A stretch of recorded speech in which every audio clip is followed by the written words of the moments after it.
Hello and welcome everybody to this webinar, which is organized by the EFSA Food Ingredients and Packaging Unit.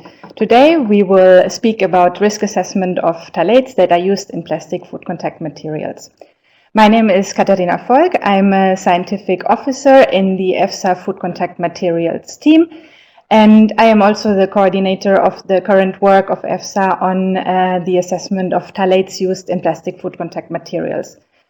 I'm happy to introduce to you also Lawrence Castle, who is here with me today, and we will hold this webinar together and guide you through the presentation. Hi, thank you, Katharina. Good morning. Yes, I'm Lawrence Castle.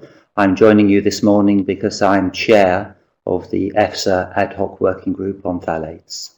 Thank you, Lawrence. Yes, so as I have already said, today we will talk about our current risk assessment of phthalates that are used in plastic food contact materials. This with the background that currently there is a public consultation on the draft opinion of phthalates for use in plastic food contact materials. So the aim of this webinar is basically that we will guide you through the draft opinion. We will explain you the most important highlights of this assessment. Before we go, however, into the topic of the webinar, I also would like to provide you with some technicalities for you as attendees. So first of all, this webinar, it will be recorded. It will be held fully in English, and you will also have the possibility to submit questions to us through the tool. Also for these, I kindly would like to ask you to send them in English. You are automatically connected to the audio broadcast, so this is a listen mode only. Now I will also quickly explain you the layout of the webinar window that you will see. So there are different windows. The biggest one is the presentation window where you will see the slides. Then you will also have a small window where you will see us as presenters. And then two chat boxes. So there's one at the bottom of your window for technical questions. So if you have problems with the audio or with the connection, you can send your question there and our colleagues will reply. On the right-hand side, you will have the question and answers box, which is then for your questions that are related to the topic. And then in the background, we have colleagues who will answer those questions. And during the webinar, there will also be some sessions where we will answer a few of your questions orally. So now here we have again summarized for you the agenda that you have probably seen already. So the webinar will be structured mainly in two parts. The first one will be to introduce you to the mandate that we have received, so the question that we were asked to address for the risk assessment of phthalates, and then we will focus on the exposure assessment. After that, there will be a short question and answers session, and then we will come to the second part of the webinar, which will then deal more with the toxicological assessment. We will also address points on the risk characterization. We will also address some of the most important uncertainties that we have identified and also the recommendations. After that, we will then have a more extensive window for answering your questions orally, and then we will close the webinar. Okay, so today we will talk about phthalates, and I will also quickly introduce what phthalates actually are.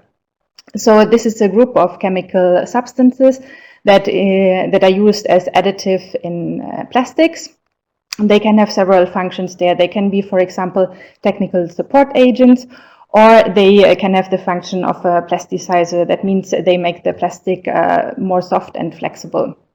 For that purpose, for example, they are used in gaskets.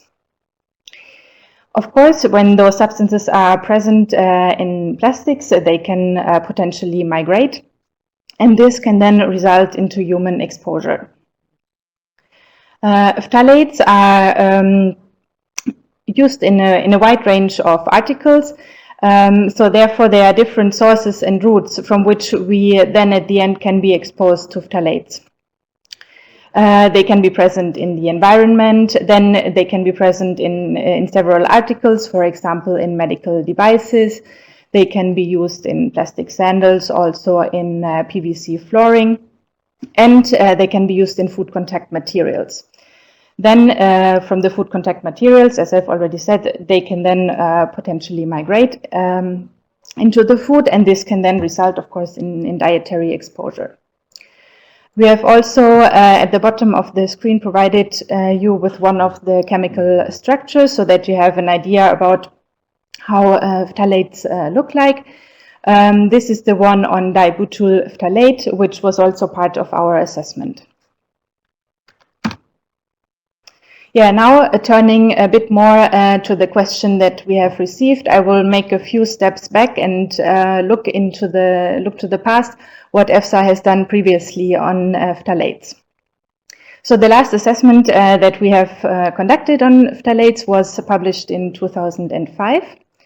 There we had 5 opinions on the phthalates that you will see here listed on the slide. So this was dibutyl phthalate, butyl benzyl phthalate, then we had the di2-ethyl hexyl phthalate, and then long chain phthalate, which are the diisononyl phthalate and the diisodecyl phthalate. All those 5 substances, they are authorized for use in plastic food contact materials, as I have already said, as technical support agents or as plasticizers. And then depending on the substance, there are also several restrictions, for example, in which kind of plastic they can be used and also in the food that is then in contact with this plastic. There are also several individual migration limits for these substances and also group migration limits. Yes, since 2005, there has been, of course, quite some time passing. And our sister agency, ECHA, they have done several evaluations of phthalates, and one of the recent one was published in 2017. This was, of course, conducted under the REACH framework in which ECHA works. And basically, there is the member state who can send a dossier to ECHA. And in that case, in this dossier, there were proposals for restrictions of these 4 phthalates that you see on the screen.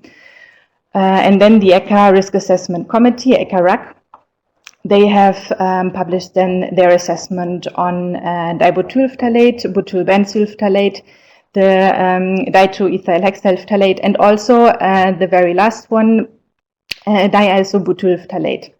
However, we have to highlight already here that this substance is not authorized for use in plastic food contact materials, and therefore it was not part of our assessment. So as you can imagine, in this assessment of ECHA, the experts, they have looked also at data that were published after EFSA had done the last assessment in 2005. And this was then basically the trigger for the European Commission to send a mandate to EFSA and to request updates of the assessments that were published in 2005. So in July 2017, we have then received the mandate from the European Commission, and they asked us indeed to update the assessments of DBP, BBP and DEHP, restricting it, however, to the fact that we should only use those data that were also assessed by ECHA in their assessment. We have then discussed this, of course, in the working group on phthalates that was then established, and we identified the need for including 2 other substances, namely the DINP and the DIDP. First of all, because they were also assessed by EFSA in 2005, so it was logic to include them, as they are also authorized in plastic food contact materials. Another point that we considered in the working group is, of course, that those 2 substances, DINP and DIDP, they are used as substitutes for the upper 3 phthalates, also because these 2 substances, they are not classified as substances of very high concern. However, what we have to note is that, of course, those substances were not included in the ECHA assessment. So for those, we had then to do a separate literature search for the exposure and for the toxicity part. The focus of the toxicity assessment was, however, on the reproductive toxicity, with the background that for the upper three phthalates in the ECHA assessment, there was also really a focus on the reproductive toxicity because this was identified to have the most robust data set for the upper three phthalates. So the second part of the mandate was then also the question to identify what could be the contribution from plastic food contact materials to the overall exposure, because for us our assessment is really focused on plastic food contact materials. So this is then important to identify how much could potentially those food contact materials contribute to the overall exposure. And based on all of these considerations, we were then asked to address the potential health risks that can result to consumers from exposure to these 5 phthalates. And this then implies, of course, also thinking about co-exposure, what could be possible to address for the cumulative risk assessment. And then here on the slide, you also see 2 examples for the application of phthalates in plastic food contact materials. So this is not only packaging, but it can also be used in articles that are necessary during the production. So here, for example, during the milk production in the tubes. So the deadline for our current assessment is now July 2019, and this is the deadline for the moment. So how did we go about in addressing those questions that we have received? You can see that, as I have explained, there is quite a strict frame for the mandate, limiting us basically to the ECHA assessment. And this is also something that we have considered in the working group. However, due to this, the timeline that we have received, we really considered it not feasible to review the whole literature that was published on phthalates since our last assessment. So in order to provide the scientific opinion, we decided to really focus on what the mandate requested. So for that reason, for DBP, BBP and DEHP, we reviewed the data that was available in the ECHA assessment, and as already explained, we focused thereby on the reproductive toxicity. For DINP and DIDP, as also requested by the mandate, we did a search of the literature both for the toxicity and for exposure. We focused on reproductive toxicity, and we also took into account 2 important publications from ECHA. So one of the assessment was conducted in 2013, where they did a risk assessment of DINP and DIDP. And then very recently, last year, they have published another opinion on DINP, which is, however, in a bit of a different framework, under the framework of classification and labeling. So this was then only a hazard-based assessment of DINP.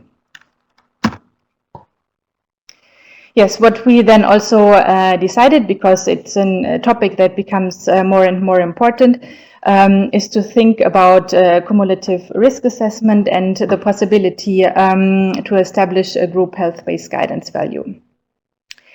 We also aimed at refining the dietary exposure assessment, and then, as I've already explained, also with the focus to see if we can make an estimation of how much plastic food contact materials contribute to the overall exposure.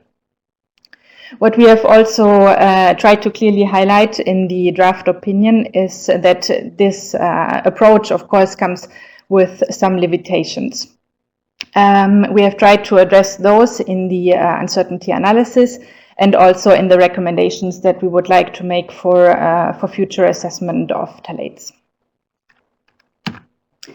With this, I'm done with the introductory part for the webinar, and now I would like to hand over to Lawrence, who will provide you with some insights of the dietary exposure assessment. Yes, thank you, Katerina. So when we're considering dietary exposure assessment, so exposure from the diet, we need information on what we call a chemical occurrence, and we also need information on how much food we eat, essentially. So when we talk about occurrence in food, we're interested in what food groups contain phthalates, and what are the concentrations of those phthalates in food. Sometimes we call those the levels. So our initial thoughts were that we would be able to obtain that information from the EFSA chemical occurrence database. So this is a database which EFSA has maintained for many years now, and it contains the results of the monitoring, the surveillance and the enforcement activities of the member states, where they make chemical measurements in food and they submit these data to EFSA, which screen the data and archive them. The database does contain some information on occurrence of phthalates in food, but actually we were rather disappointed to find that there was a rather limited number of samples for each food category. We talk about food category or food groups or types of food, and also probably because much of the data came about by monitoring against regulatory limits. The analysis had been done using methods with rather high, what we call LODs or LOQ, so limits of detection or limits of quantification. And that means that for many of the foodstuffs, actually, we just had not detected or not quantified, so a whole lot of zeros, if we can use that terminology, which would have quite some severe constraints if we were to do the so-called lower bound, mid bound or upper bound estimate. So it was really decided that those data were not well suited. So we looked at an alternative approach, which was to look at published surveys in the literature taken after 2008, which was the cut-off date because that was the most recent Commission regulation dealing with phthalates in plastics. And the advantage of those studies were they had much better analytical methods with lower limits of detection and or limits of quantification. And they had a reasonable coverage of the various food groups that we were interested in. So that was the approach we took. We took the data from the literature, and it's important to point out that we made two decisions.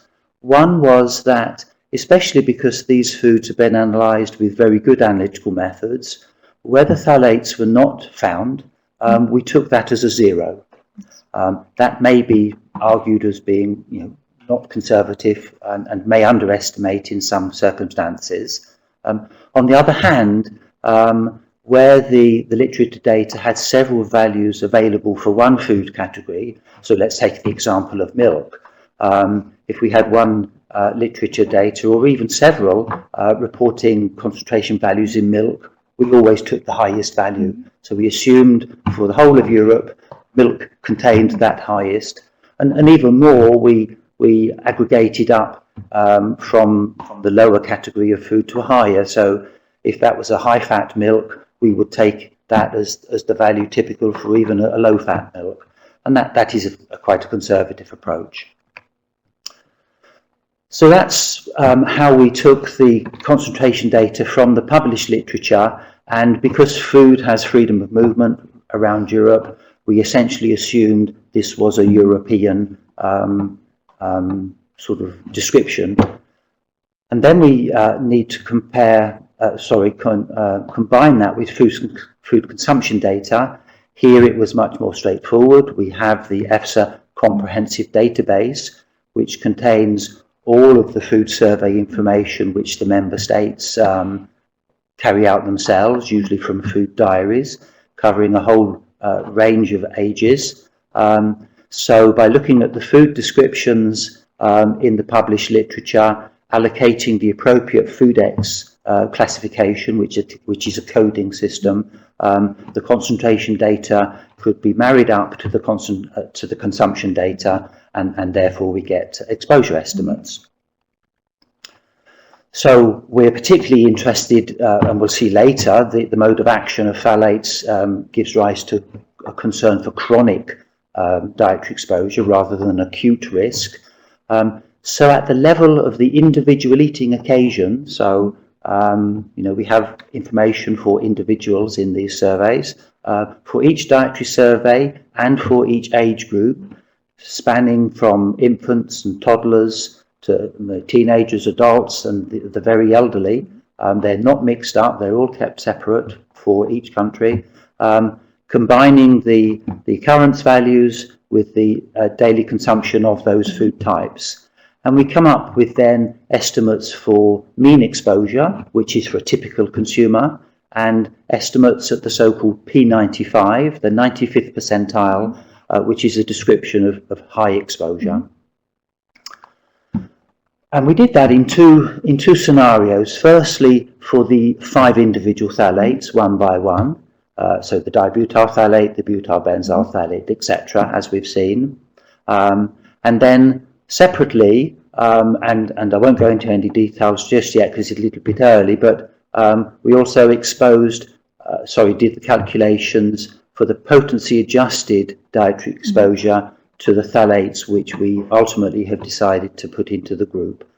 So if you look at initially just the standalone estimates, so in this slide we have obviously the substance or the compound in the first column, and then the mean exposure, the middle column, and the P95th exposure in the third column, in units of micrograms, so micrograms of phthalate per kilogram of body weight per day, and we have the body weight of the consumers in the surveys.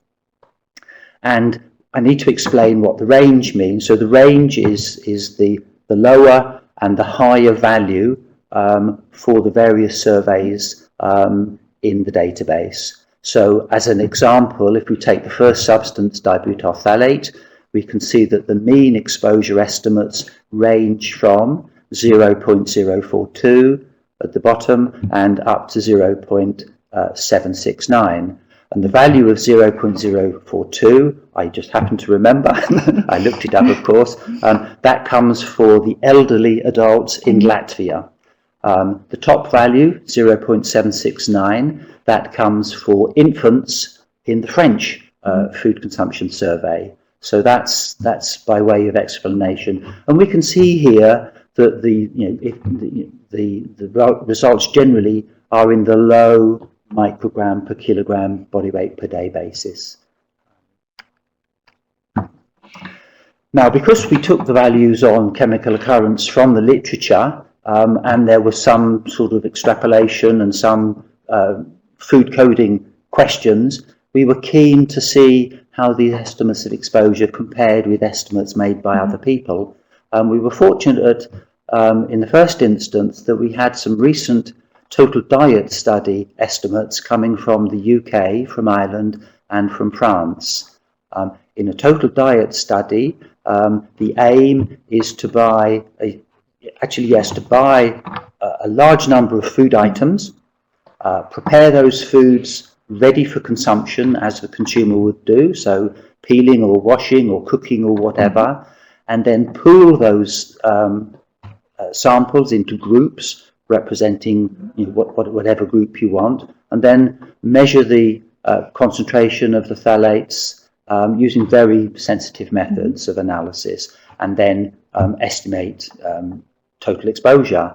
And we were pleased to see that our estimates, and the details are of course in the draft opinion, our estimates were in actually quite pleasing agreement with these coming from the TDS studies.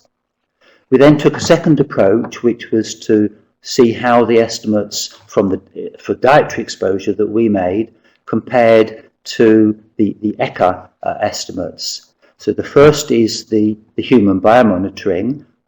As we will see later, when we ingest phthalates, they get quickly metabolized and excreted in the urine. The metabolites in the urine are fairly characteristic, and so by measuring the metabolites in urine, you can back calculate what the exposure was. That's the human biomonitoring. But it must be recognized, of course, that because it's from urine analysis, this captures exposure from all sources, not only from the diet. And therefore, as a second step, EFSA also tried to disentangle from the total exposure what was coming from air and dust, what was coming from the diet, what was coming from other consumer articles. And we were pleased to see that our estimates for dietary exposure were in quite satisfactory agreement with the estimates made by ECHA. So we were reasonably happy with that. Yeah. Now, as you pointed out, one of the questions in the mandate, because the Commission is dealing with plastic food contact materials and the authorisation of phthalates for those plastics, we were asked to estimate what contribution may plastics give to this dietary exposure. And the news there isn't so good, actually. We started off being fairly optimistic, but when we looked at the literature, when we looked at the various studies that have been conducted to try to attribute the source of phthalates in food, we were actually not able to come up with any firm conclusions. There are studies in the literature where the suggestion is that food contact materials in general may play a part, but even there it's difficult to know exactly what fraction, and even more difficult to distinguish between plastic food contact materials and other food contact occurrences, such as with recycled paper and board, printing inks and adhesives. So, as I say, not such a good outcome there. We're not able to say exactly what fraction, so whether the dietary exposure, whether it's 10% or 20% or 50% coming from plastics, we don't know. So that's the end result of the estimates of exposure that we made. So hand back to you. Thank you very much, Lawrence, for introducing us and the participants to the dietary exposure assessment that we have conducted. Now it's time for the first question and answers session. As you know, our colleagues in the background, they also reply in writing, but now I will check in the tool if we also have some questions already that we can answer to you orally.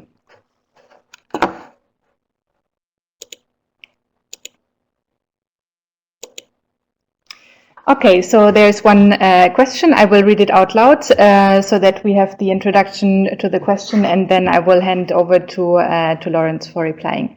So there is a question from Claudia, who's asking, isn't the substitution of data below the limit of quantification with 0 leading to an underestimation of the exposure to phthalates?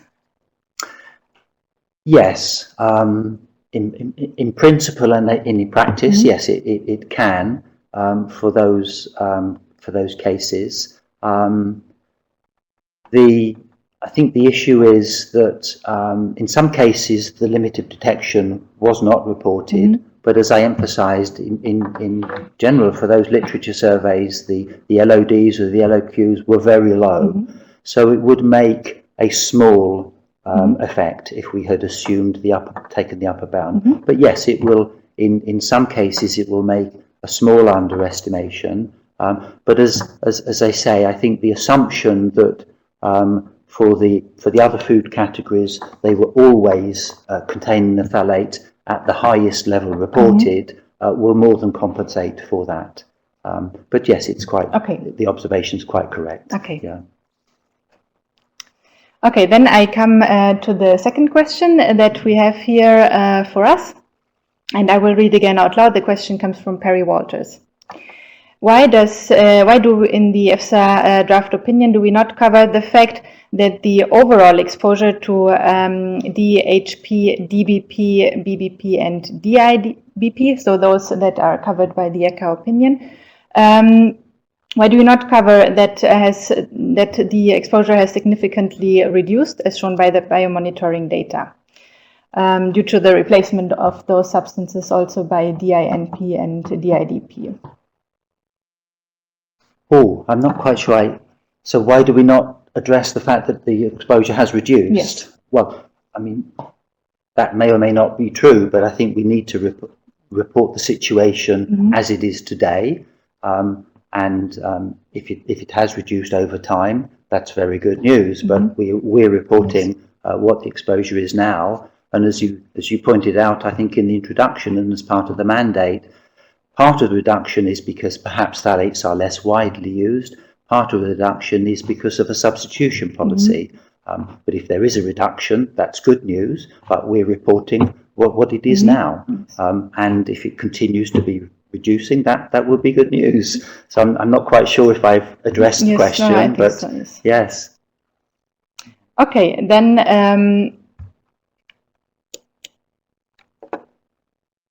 I will. We can answer maybe another question from Jane Munke. If we can explain what the FoodX means. I mean, you have already touched upon it. Yes. But maybe we can provide some more information on that. We can, yes. Well, as you can imagine, when we, or when EFSA, it's EFSA colleagues, it's not me, when the EFSA unit receives this food consumption information from all of the different member states, we all have our own languages, we all have our own sort of dietary ways of describing things. And so the food as recorded by the participants in the dietary surveys, they will say, I ate so many grams of this food, and they will give a food description. Well, if it's a description in Italian, I won't understand it, or in Latvian. So in order to convert this into a computerized system, the food needs to be coded. So it's simply the FoodX coding is a unified way of describing the food that can then be cross-referenced to how it's described in the national language. So it's a common coding system. I'm not sure if I've really done it justice, but it's actually quite a powerful tool to describe the food and the food characteristics. Okay, thank you. I see there are still some more questions, so we will turn to the next one, which was sent to us by Sara Gruen. She asked, will EFSA try to further investigate the contribution from food contact materials to the total dietary phthalate exposure? What can we say on that? Well, we can indeed say that we would be very interested in that, and that forms part of the recommendations of the draft opinion to follow up and have more monitoring of phthalates in food, and specifically the aspect of to what fraction does plastic food contact materials contribute. That's a clear recommendation because it's needed. Yes. Then also later in the presentation, we will come back into more detail also to the recommendations. And this is not the only one that we will then spell out. Okay, then the next question from Stamatios Stamenitis. Did EFSA get information from the plastic industry to which extent those phthalates are used in Europe? No, we didn't. Because of the constraints of the mandate and the time, there was not a call for data, neither from industry nor from the member states. And this is actually a very important issue. To what extent, as you pointed out, for phthalate's use as a plasticizer, it's fairly obvious whether you are dealing with a plasticized material or not, although whether it's plasticized with phthalates is still a good question. For the use of as a technical support agent, that's much more mysterious to us as chemists, and that would also be an extremely useful source of information in the future. Okay, thank you. And then we come to the last question that we will address for the moment for the first question and answer session that was provided from Hendrik Fischer. Why are DIDP and DINP added so late in the scope of the assessment? They were only added to the mandate at a later point, as I have already explained, based on the reasoning that they are substitutes for the other three phthalates, namely DEHP, DBP, and BBP. Just being substitutes should not be the reason for listing. Especially DINP has been reviewed in the RAC opinion with no classification as reprotox, and both DINP and DIDP are not substances of very high concern. So I think this already it mixes a bit with what we will explain later in the toxicological assessment. Yeah. But okay, maybe we can address the first question on why they were only added later in the assessment in the mandate. Yes, yes. If I can recall the chronology of events. It was the ECHA evaluation of 2017 which triggered the Commission to start thinking about the phthalates. Yes. And at that time, the 2017 ECHA document covered the four phthalates, of which, as we've mentioned, the diisobutyl is not permitted. So that was the focus of the initial mandate.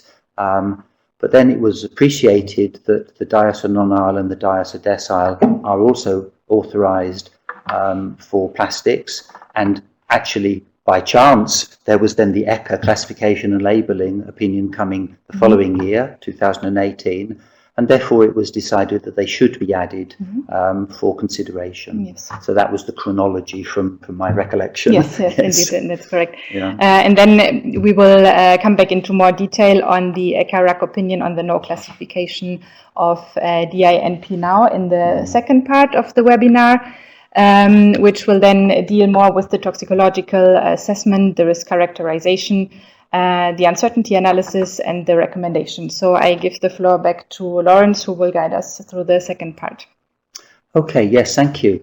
So in this slide on the hazard assessment, essentially we give a summary of the state of knowledge from, actually follows nicely from the previous question, from the ECHA 2017 document, which covered DEHP, dibutyl phthalate, butyl benzyl phthalate, and also the diisobutyl, which is not authorised for plastics.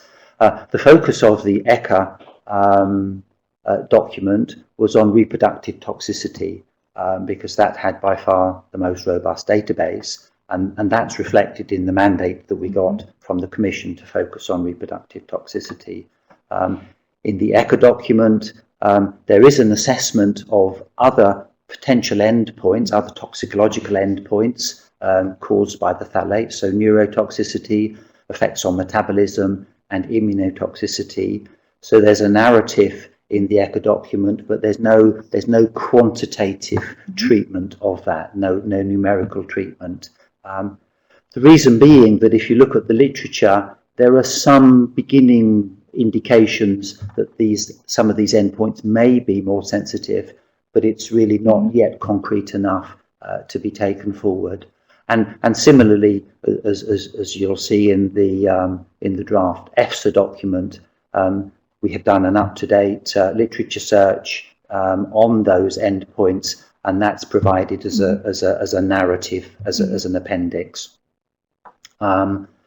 So EFSA was in agreement with ECHA to focus on the reproductive toxicity, to consider the other effects, particularly in terms of the uncertainty analysis and in the recommendations for further work. So when we look at the hazard assessment and the critical effects, we agree with the ECHA assessment, and actually the ECHA assessment agreed with the EFSA 2005 assessment of the three phthalates that you can see in the first column, the dibutyl, the butyl benzyl, and the DEHP, in the sense that there are no new studies published since 2005 that would change these numerical values. So we have individual TDI values, which you can see here in milligrams per kilogram body weight per day, and in small type you can see the studies from which those data are derived. And you can see that actually the studies are 15 or 20 years old, and nothing new has been reported that will change those for reproductive toxicity.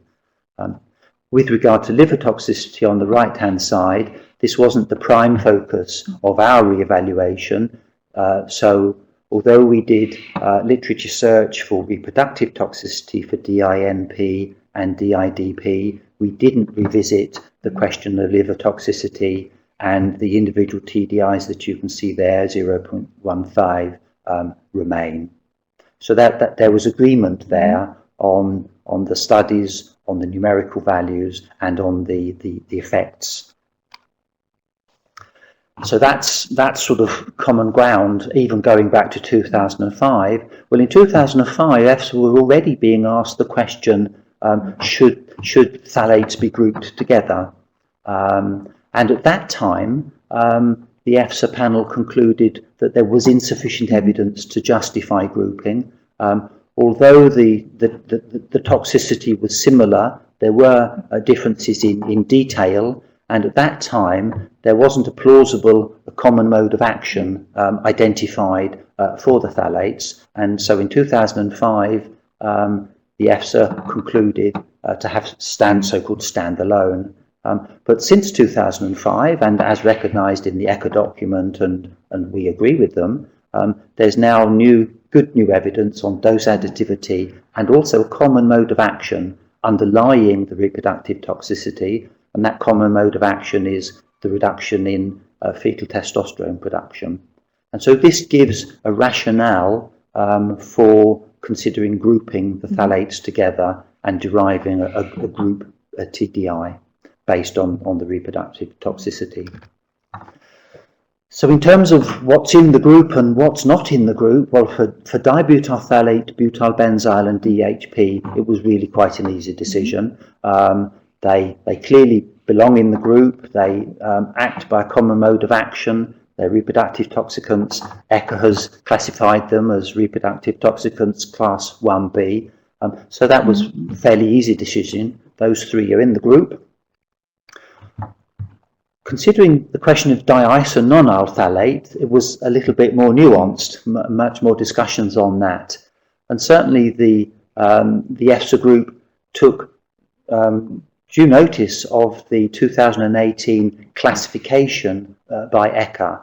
So as part of the labelling and classification process, a member state submits a dossier, makes a recommendation, and then the ECHA expert committee essentially considers the information and comes to a decision.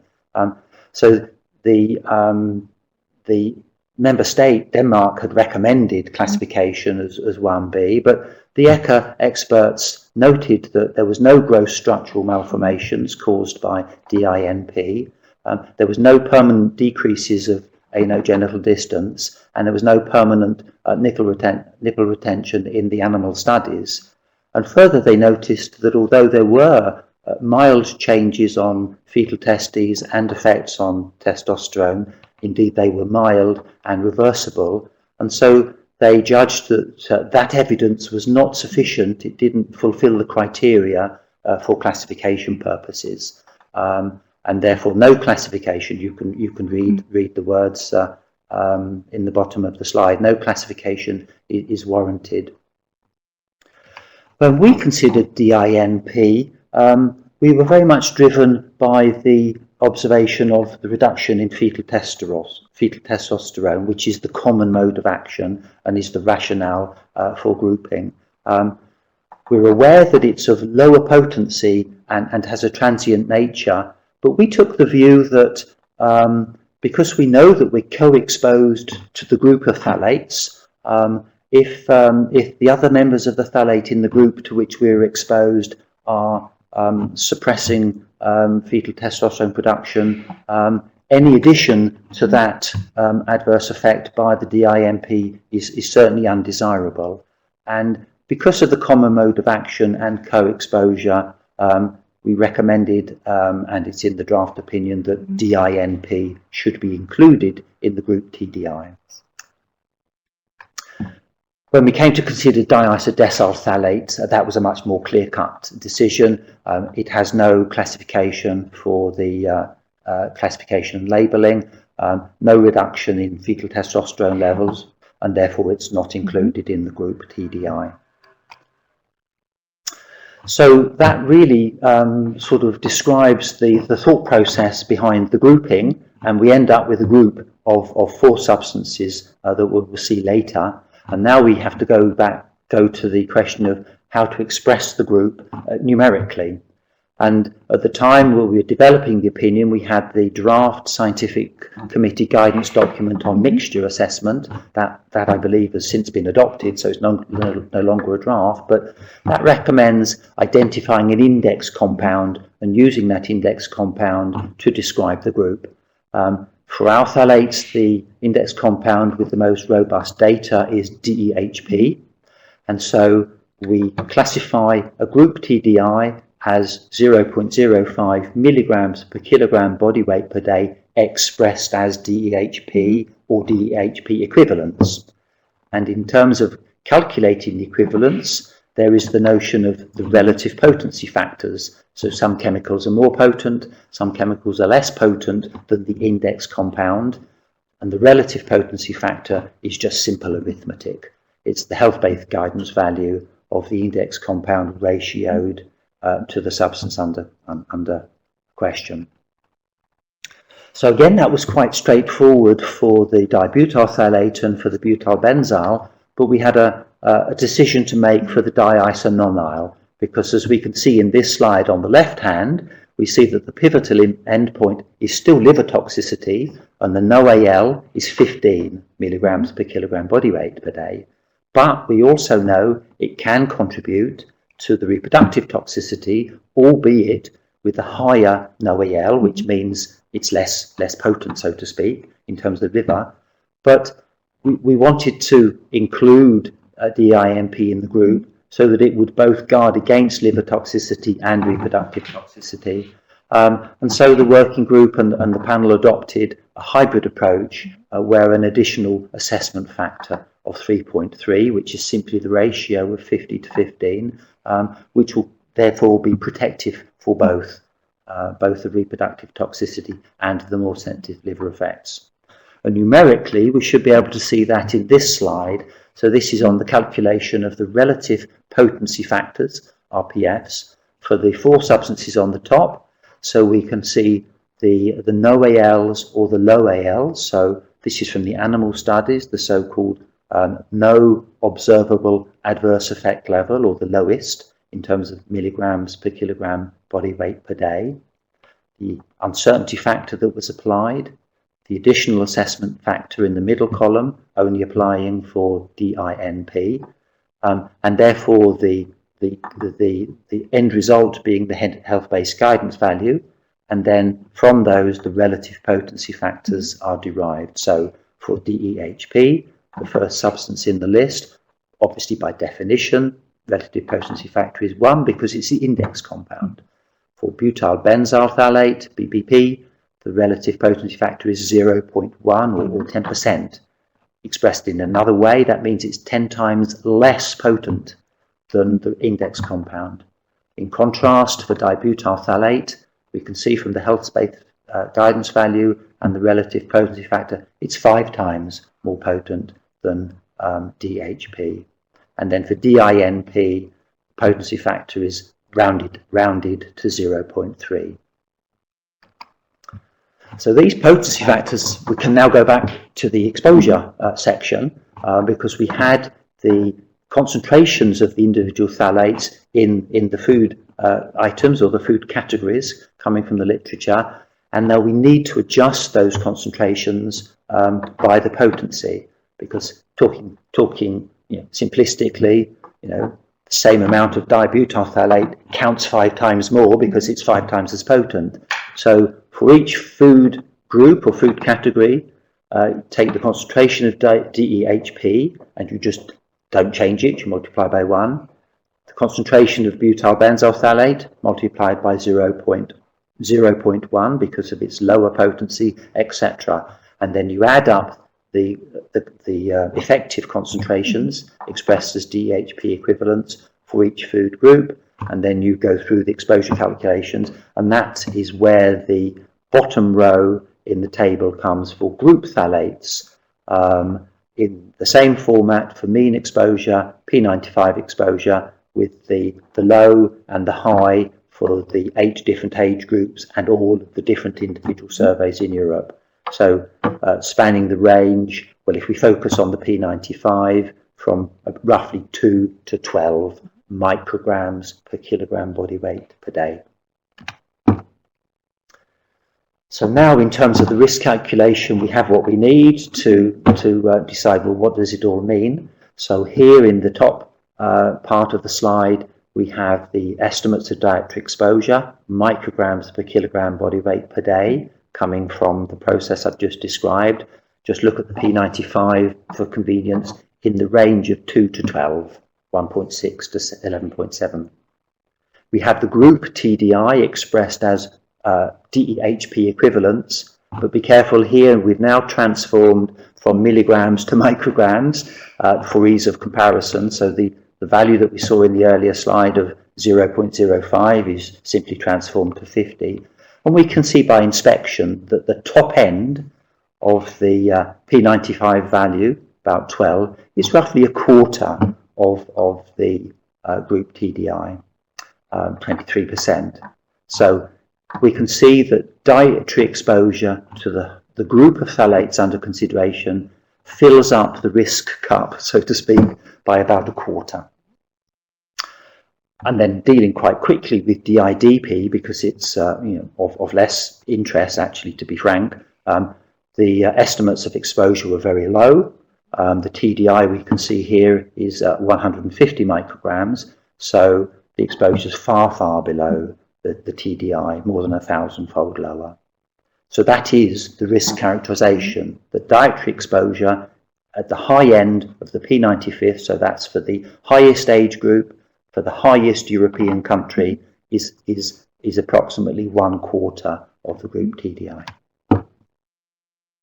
Now, all of these considerations and calculations have some uncertainty, but actually the main uncertainty that the panel identified was the focus on reproductive toxicity and lack of a comprehensive review of the other endpoints. And we've mentioned them before, the possibility of neurotoxicity, immunotoxicity, and effects on metabolism, where the literature is beginning to suggest that there might be some sensitive endpoints, but it's really not yet concrete and hasn't been considered in a lot of detail. And so that's a major source of uncertainty. And the other source of uncertainty is in our estimates of exposure. We haven't included diisobutyl phthalate because it's outside the mandate, it's not permitted for plastics. But we know from the human biomonitoring, we know from our analysis of foodstuffs that it does occur from a variety of sources. And because DIBP has a similar potency to the butyl phthalate, it actually becomes quite important. So they are the main sources, amongst others that we've listed in our document, of uncertainty.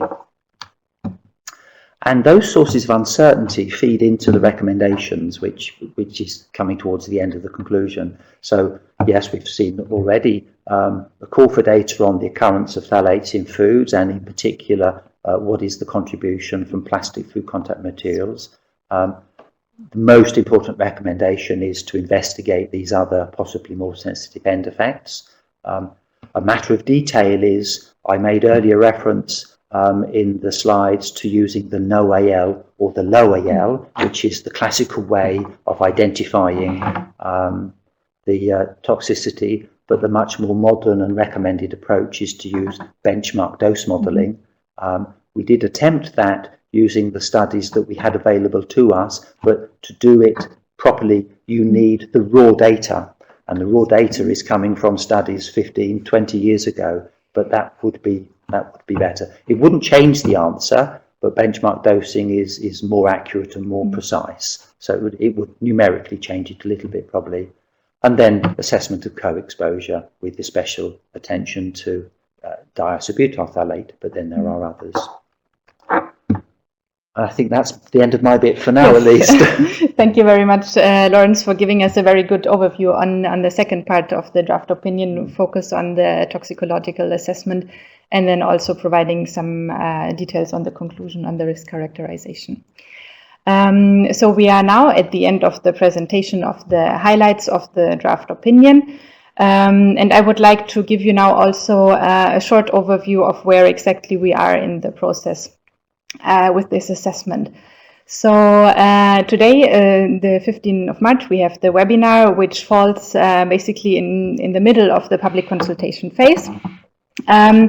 We launched the public consultation on the 21st of February, and it will be open until 14th of April, so that everyone can send comments on the specific chapters of the draft opinion. We have also included here for you the link to the EFSA webpage, where you will then find all the important details. And of course, the aim of the webinar was not only to present very concise the main important points of the draft opinion, but of course also to highlight to you that there is this public consultation ongoing, and that for us it will be very important and very helpful to receive comments on the draft opinion.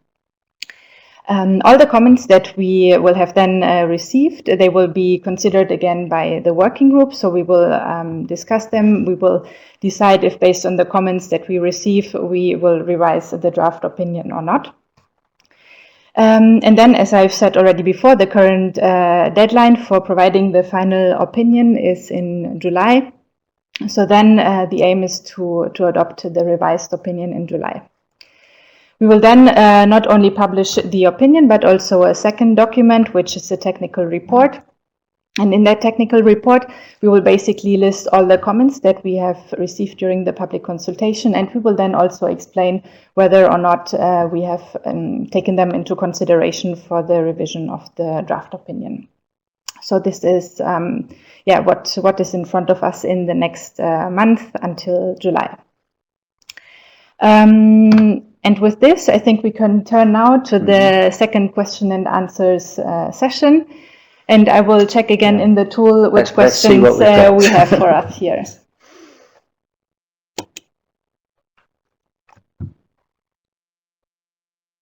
Okay, so there is a question from Alexander Meyer. It's quite long, but I will nevertheless read it out loud so that we can then think about the answer. Okay, there's a question on the discussion section. DINP does not show adverse reproductive effects seen with DEHP, DBP, and BBP. The ECHA has concluded that DINP does not warrant classification for reproductive effects in contrast to the other three. Also, since DINP is a major substitute for the three phthalates, DEHP, DBP, and BBP, in all applications, including food contact materials, exposure to DIHP has reduced dramatically in the last 10 to 15 years, as shown by the biomonitoring data. Therefore, DINP is not adding to the risk of DIHP and the other phthalates. Is it rather reducing the risk from DIHP? In view of these robust weight of evidence, scientific and logic reasons, is it not appropriate to group DINP with DIHP? It's not appropriate. Why does EFSA then propose this? Gosh, that is, yes. Okay, so the bottom line, basically, why do we include DINP, although it is not classified as reproductive toxic? Yes, I think this question takes a similar line to the other one, which compares sort of history to now. If it is indeed true that DINP is replacing DEHP, that would of course be good because it's less potent. And if that means that our exposure to the group of phthalates as a whole is better today than it was previously, of course that is also good. But that's not what we're dealing with. We're dealing with exposure here and today. Whether or not the trends are consistently in that direction is really a risk management question. Scientifically, what the situation was years ago doesn't determine whether the DINP should be within the group or not. And we were persuaded that it has weaker but still measurable effects on the common mode of action, the fetal testosterone, and therefore it should be added into the group. The criteria for classification and labelling are much more strict. and we can agree with the EFSA colleagues. It's their job to judge whether the criteria are met or not. But that's our opinion, that it should be in the group, and comparison with what the situation was 10 years ago, I'm not sure is really relevant. Yeah. Okay, thank you very much, Lawrence. Then we will turn to a second question, again from Alexander Meyer, asking, given a full call for evidence was not possible given the time constraints, should more time not be allowed for EFSA assessments? Is there a risk that some data be ignored? Well, there's a question. There is a risk that data not have been ignored, but simply haven't been taken into account. I mean, we are aware that there is this literature, but it hasn't been subjected to a full evaluation. So ignore means that we've, well, I mean, to me the word ignore means we've discarded it or ignored it, but actually we recognise that there is this extensive literature, but it hasn't been evaluated neither by ECHA nor by ourselves, and we would certainly recommend that it should be taken into account. In terms of the time scale is established by the mandate from the Commission. My understanding is the Commission wanted to react to the ECHA evaluation, and they set the time scale. And clearly the Commission is obliged to seek advice from EFSA before it makes a risk management decision on food contact plastics, and it's their goals which drive the timeline. Yes, give us 5 or 10 years and we will be very happy, but that's not the world we live in. Yes. Thank you, Lawrence. Okay, then we turn to the next question. It was provided to us from Rainer Otte, and I will read again out loud. Yes, Lawrence, as you have perfectly described, no new data are available for BBP, DBP and DEHP. In the 2005 SCF decided that PAEs can't be grouped as all work on different endpoints. Where is the evidence for your common mode of action? Okay, PAEs, I think, are phthalic acid esters. The evidence is, well, I mean, even in the 2005, it wasn't as categorical as they have different endpoints. I think the terminology was that the endpoints were similar, but slightly different. They were reproductive endpoints.